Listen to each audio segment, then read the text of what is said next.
ব্যবসাদাররা ব্যবসা করতে যাচ্ছিল, তাদের কাছ থেকে তো আমরা যা কিছু পেয়েছি নিয়ে নিয়েছি, তোমার কাছে কি আছে? পিরানে পীর দস্তগীর আব্দুল কাদের জিলানী, মেহবুবে সোমানী, মাসুকি আজদানী, শাহসাক মাইনুদ্দিন কুতুবে রব্বানী, গৌসুল আজম রহমতুল্লাহ আলাইহি বললেন, আমার কাছে 70টা দিনার আছে। কটা দিনার আছে? দিনার মানে মুদ্রা। হ্যাঁ বাবা, সেই তখনকার 70টা মুদ্রা মানে এখন জানো কত টাকা দাম, তার ভ্যালু এখন কয়েক কোটি টাকা তার। বুঝতে পেরেছেন? একটা 7 বছরের ছেলে যদি বলে আমার কাছে 70টা দিনার আছে, কয়েন আছে, তো ডাকাতের দলের লোকেরা হেসেই হবে যে বাচ্চা ছেলে দেখো আমাদের সঙ্গে মজা করছে। 70টা দিনার এর কাছ থেকে কি করে এসে হেসে হেসে চলে গেল। সর্দার বললো কি সবার কাছ থেকে মাল লুট করে নেওয়া হয়েছে? তো বলে হ্যাঁ সর্দার, সব নিয়ে নিয়েছে। কিন্তু এই দলটার মধ্যে একটা বাচ্চা ছিল, দেখতে খুব সুন্দর। একটা বাচ্চা ছিল, দেখতে খুব সুন্দর, কথাবার্তাটাও খুব সুন্দর। তো তাকে বললো যে তুমি দাঁড়িয়ে আছো, আমরা তো সবার মাল নিয়ে নিয়েছি, তা তোমার কাছে কি আছে? ছোট্ট বাচ্চাটা একদম দীপ্ত কণ্ঠে বললো যে আমার কাছে 70টা দিনার আছে। আরেকজন বললো আমিও জিজ্ঞাসা করেছি, সেও ওই কথা, একই কথা বলেছে। পরপর 3 জন বলার পরে সর্দারের একটু চিন্তা হলো যে একটা ছোট্ট বাচ্চা 3 জনকে একই কথা বললো, ঘটনা কি সত্যি? 70টা দিনার ওর কাছে আছে? তো চলো চলো আমি যাচ্ছি, বাচ্চাটাকে নিয়ে এসো। 7 বছরের বাচ্চাকে নিয়ে আসা হলো। নিয়ে আসার পর জিজ্ঞাসা করলো, বাবা তোমার নাম কি? বললো আমার নাম আব্দুল কাদের। তা তোমার কাছে কি আছে? উনি বললেন যে সর্দার আমার কাছে 70টা দিনার আছে। তা তোমার কাছে যে 70টা দিনার আছে এটা তো বিশ্বাসযোগ্য নয়। 70টা দিনার মানে অনেক মূল্যবান জিনিস। তোমার কাছে এই ছোট্ট একটা বাচ্চা তোমার কাছে থাকবে কি করে? তুমি কি আমাদের সঙ্গে প্রতারণা করছো? সঙ্গে সঙ্গে বাচ্চা বললেন না আমি প্রতারণা করিনি, সত্যি আমার কাছে আছে, যদি তাকে দেখাও। তো যাবার সময় আব্দুল কাদের জিলানী রহমতুল্লাহ আলাইহির আম্মা জান এই জামার আস্তানা এইখানে একটা কাপড় দিয়ে এখানে ডবল সেলাই করে দিয়েছিলেন, একটা পকেট মতো, ওর ভিতরে 70টা দিনার দিয়েছিলেন। কেন দিয়েছিলেন? যে তুমি বগদাদে চলে যাচ্ছ, জিলান দেখেন বগদাদ কয়েক হাজার কিলোমিটার রাস্তা, আর তুমি আসতে পারবে কিনা, আমার সঙ্গে দেখা হবে কিনা আল্লাহ জানে। তুমি যে এতদিন এলেন শিখবে, পড়াশোনা করবে, তোমার তো খরচা আছে। এই 70টা দিনার তোমাকে দিলাম, এতে করে তোমার চলে যাবে। আবার যদি আমি জোগাড় করি, কেউ যদি যায় তো তার হাতে আমি পাঠিয়ে পাঠাবো। উনি কি করলেন? 70টা দিনার খুলে সামনে দেখিয়ে দিলেন। সঙ্গে সঙ্গে ডাকাতের সর্দার আশ্চর্য হয়ে গেল, এই 70টা দিনার তুমি পেলে কিভাবে?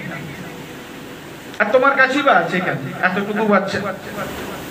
সঙ্গে সঙ্গে বাচ্চা বললেন যে আমার পড়াশোনার জন্য, এলেমের জন্য আমার মা উম্মে ফাতেমা, হযরতে উম্মে ফাতেমা রাদিয়াল্লাহু তাআলা আনহা, উনি আমাকে, আমার আম্মা জান এইভাবে আমাকে দিয়েছে পড়ার জন্য, আমি বগদাদে যাচ্ছি, পড়তে যাচ্ছি।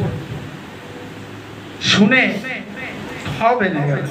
বলছে আচ্ছা তোমাকে একটা কথা বলি, আমরা এই যে দলটার সঙ্গে যে ডাকাতি করলাম, এই ডাকাতির এই যে দলটা, ব্যবসায়িক যে দলটা আমি ডাকাতি করলাম, এই দলটার সঙ্গে তোমার সম্পর্ক? বলো এরা হলো আমার গ্রামের আশাপাশের লোক, এরা ব্যবসার জন্য যাচ্ছিল, আমি ছোট বাচ্চা বগদাদে যেতে পারবো না, তাই আমার মা এই দলের সঙ্গে আমাকে পাঠিয়ে দিয়েছেন পড়াশোনা করার জন্য বগদাদে। তুমি কি জানো যে আমরা এখানে কি করছিলাম একটু আগে? বলো হ্যাঁ আমি জানি, আপনারা ডাকাতের সর্দার বা ডাকাত দল, আপনারা মানুষের সমস্ত সঞ্চিত অর্থ লুট করে নিয়েছে, আর সেই লুট করা অর্থ নেওয়াটা সম্পূর্ণভাবে নিষেধ, ঠিক নয়, হারাম, এটা আপনারা ভালো কাজ করেন।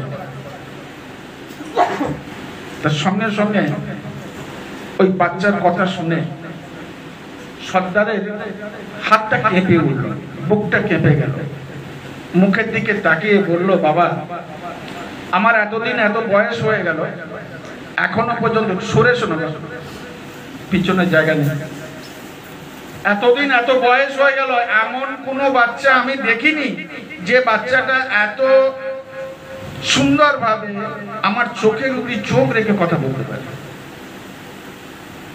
আর তুমি যে এই সত্য বলার জন্য আমি বড় আশ্চর্য হয়ে গেছি, এইরকম ছেলে আমি কোনদিন দেখিনি। তোমাকে দেখে মনে হচ্ছে যে তুমি একজন ভালো ঘরের ছেলে।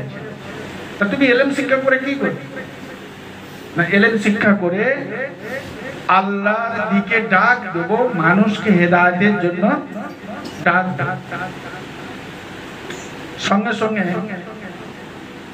ওই ডাকাতের সর্দারের বুকে একটা করুণা জন্মে গেল, ভয় জন্মে গেল।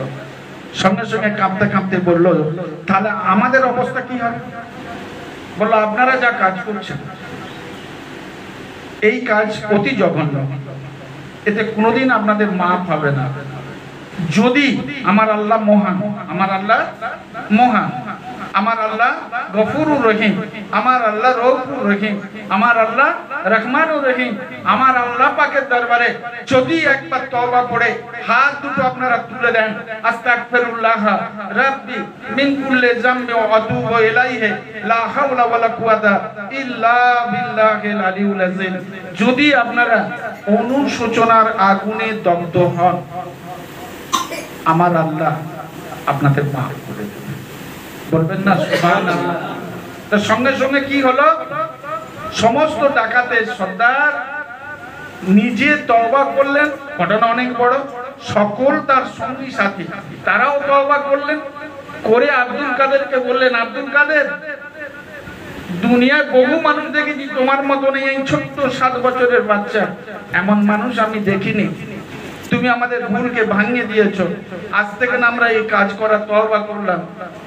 আর কোথায় কে আছে আমরা জানি না, আমরা জানি আপনি একজন মহান মানুষ, আপনি আমাদের তওবা পড়িয়ে দেন আর কালেমা পড়িয়ে দেন, লা ইলাহা ইল্লাল্লাহু মুহাম্মাদুর রাসূলুল্লাহ সাল্লাল্লাহু আলাইহি ওয়াসাল্লাম। গওস পাক রাহমাতুল্লাহ আলাইহি ওই 7 বছর বয়সে কালেমা পড়িয়ে দিয়ে মুরিদ বানিয়ে দিয়েছে। সুবহানাল্লাহ। কিসের জোরে হলো? সততার জোরে, সত্য কথা বলার জন্য। আল্লাহ রাসূলের যে আদর্শ সত্য বলা, সেই সত্য বলাটা আমার গওস পাকের মধ্যে ছিল না, ছিল না। সে তো জানতো যদি এটা আমি না দিই আমাকে মেরে দিতে পারে, জানা সত্য সে সত্য কথা বলেছে না বলেনি। কিন্তু আজ আমরা অনেক জিনিস সত্যকে আমরা গোপন করে থাকি, না করি না? অতএব এই সত্য অন্তত বলার চেষ্টা করুন, মিথ্যা থেকে দূরে থাকুন। আল্লাহ রাসূলের যদি ওই হাদিস আমরা নিই যে আমার উম্মত অভাব অনটনে হয়তো কি করতে পারে, চুরি করে ফেলতে পারে, রাগের মাথায় হয়তো খুনও হয়তো করে দিতে পারে হয়তো, কিন্তু আমার উম্মত মিথ্যা কথা কোনোদিন বলতে পারে। তো আজকে আমরা এইটুকুই শিক্ষা নেব যে আল্লাহ পাক রব্বুল আলামিনের কাছে আমরা এইটুকুই দোয়া চাইবো যে সরকারে কায়নাতের পাক কদমে সদকাতে অন্তত আল্লাহ রাসূলের যে আদর্শ, যে নীতি আছে, সেই আদর্শ নীতির পথে যেন আমরা সকলে চলতে পারি।